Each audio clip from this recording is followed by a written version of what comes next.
Hello guys, welcome back to the channel. In today's video, I'm going to show you how to find Kohana Volcano and fish it game on Roblox.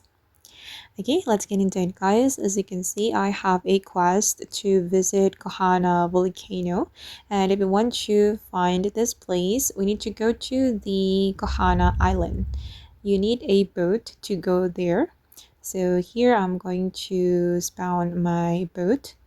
You need to buy a boat and then you can use it to visit the Kohana Island.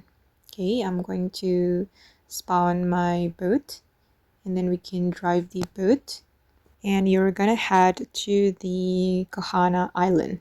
Just follow the guide. Alright, I have already arrived at Kohana Island and I'm going to find the Kohana Volcano. Okay, you can search around the island guys. Alright, let me show you the mountain. You can find the volcano inside this mountain. You can climb the mountain or you can find another way.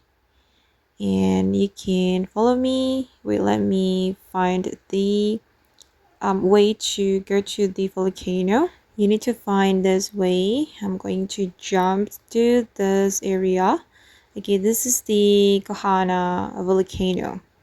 Alright, as you can see, I have arrived at Kohana Volcano, and here you need to find the Lava Fisherman. Okay guys, and that's how you can find the Kohana Volcano in Fish Ed game of Roblox. I hope this video will be useful for you. Thank you so much for watching, and bye!